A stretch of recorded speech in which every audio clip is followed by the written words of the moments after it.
جن کو خون کی کمی کا مسئلہ ہو وہ بیگن زیادہ استعمال کریں۔ پٹھوں میں درد ہو تو سبز ٹماٹر کھا لو۔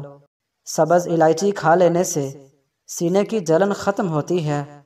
خربوزے کے چھلکوں کو ابال کر پانی سے اپنا منہ دھو لیں، رنگ صاف اور گورا ہو جائے گا۔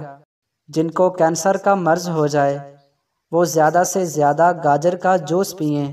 روزانہ 7 گلاس پانی پی لینے سے جلد کی بیماریاں دور ہو جاتی ہیں۔ پستہ کھانے سے امراض قلب کی بیماریاں دور ہوتی ہیں۔ دودھ میں ہلدی شامل کر کے پی لو، خشک کھانسی ختم ہو جائے گی۔ کچے بیر کھانے سے بواسیر ہوتی ہے۔ کچے سیب پر شہد لگا کر کھا لو، دماغ تیز ہو جائے گا۔ زیادہ میٹھا کھانے سے بہرے پن کی بیماری ہو سکتی ہے۔ اگر زکام کا علاج وقت پر نہیں کریں گے تو بھولنے کی بیماری لگ جاتی ہے۔ بار بار تھوکنے سے دماغ کمزور ہوتا ہے اور چہرے پر خشکی ہو جاتی ہے۔ معدے کی سوزش کا مسئلہ ہو تو نہار منہ انار کھانے سے سوزش ختم ہو جاتی ہے۔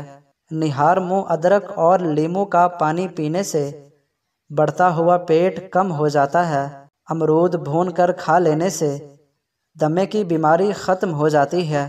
اگر ذہنی دباؤ رہتا ہو اور دماغ تھکا تھکا محسوس ہو تو کیلے کا جوس پینا شروع کر دو، ذہن فریش رہے گا۔ انگور کھانے سے کچھ ہی دیر میں بلغم خارج ہونا شروع ہو جاتی ہے۔ دہی میں انڈا شامل کر کے لگانے سے بال مضبوط ہوتے ہیں۔ مہندی میں ناریل کا تیل شامل کر لو اور سر پر لگانے سے بال لمبے اور گھنے ہو جاتے ہیں۔ جس انسان کو کمزوری کا مسئلہ ہو ورزش کرنا شروع کر دے، کمزوری ختم ہو جائے گی۔